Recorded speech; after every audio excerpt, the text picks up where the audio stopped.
আচ্ছা, আপনার কি মনে হয় লিটো সিরিজ লঞ্চ করে কি ডিজেআই মিনি সিরিজকে ডিস্ট্রয় করে দিল? আসলে ঠিক মিনি সিরিজ না, মিনি 4 প্রো কে মার্কেট থেকে ডিস্ট্রয় করার একটি প্রয়াস ডিজেআই কিন্তু করেছে। শুনতে অদ্ভুত মনে হলেও এটি ডিজেআই এর পাতা একটি ফাঁদ। আপনি যদি ডিজেআই এর এই স্পেসিফিক মডেলগুলো লঞ্চের টাইমলাইন লক্ষ্য করেন তাহলে দেখবেন মিনি 4 প্রো এবং 5 প্রো এর মধ্যে পার্থক্য 2 বছর। সেখানে মিনি 5 প্রো এবং লিটো সিরিজে লঞ্চ হওয়ার মধ্যে পার্থক্য মাত্র 7 মাস। এত শর্ট টাইমে লিটো সিরিজকে মার্কেটে ইন্ট্রোডিউস করার মূল কারণই হচ্ছে মিনি 5 প্রো এর এক্সপেক্টেড সেলস টার্গেট পূরণ না হওয়া। মিনি 4 প্রো এর 1/1.3 inch image sensor, HDR recording capability এবং অমনি ডাইরেকশনাল অবস্টেকল সেন্সিং অলরেডি একটি সুইট স্পটে পরিণত হয়েছিল প্রফেশনাল ভিডিওগ্রাফারদের জন্য। তাই মিনি 5 প্রোতে আপগ্রেড করাতে কেউ খুব একটা আগ্রহ প্রকাশ করেনি। আর নতুন ড্রোন কেনার ক্ষেত্রে অতিরিক্ত টাকা খরচ করে মিনি 5 প্রো নেওয়ার চেয়ে বেশিরভাগ ড্রোন ইউজারই মিনি 4 প্রো নেওয়াটা বেটার অপশন মনে করেছে। তাই ডিজেআই তাদের প্রফেশনাল সাব 250 গ্রাম ড্রোন ক্যাটাগরিকে 3টি প্রাইস সেগমেন্টে ভাগ করে। লোয়েস্ট সেগমেন্টে লিটো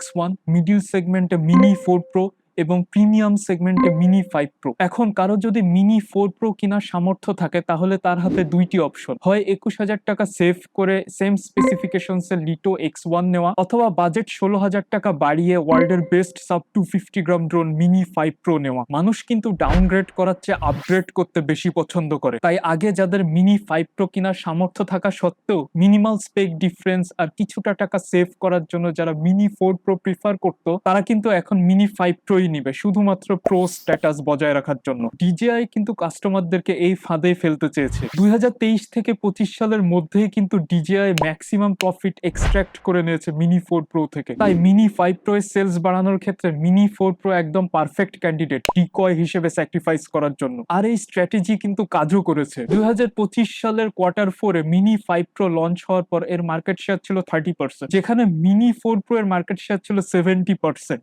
লিটো X1 লঞ্চ হওয়ার পর মিনি 5 প্রো এর মার্কেট শেয়ার 40% ইমপ্রুভ করে, যেখানে মিনি 4 প্রো এর মার্কেট শেয়ার এক ধাক্কায় 15% নেমে আসে, যা 2026 সালের কোয়ার্টার 3-4 এ আরো কমে 5% হবে বলে এক্সপেক্ট করা হচ্ছে। আর মিনি 5 প্রো এরটা হবে 45%। সো ডিজেআই টেকনোলজি এর সাথে সাথে কিন্তু বিজনেস স্ট্র্যাটেজিতেও মাস্টার মাইন্ড।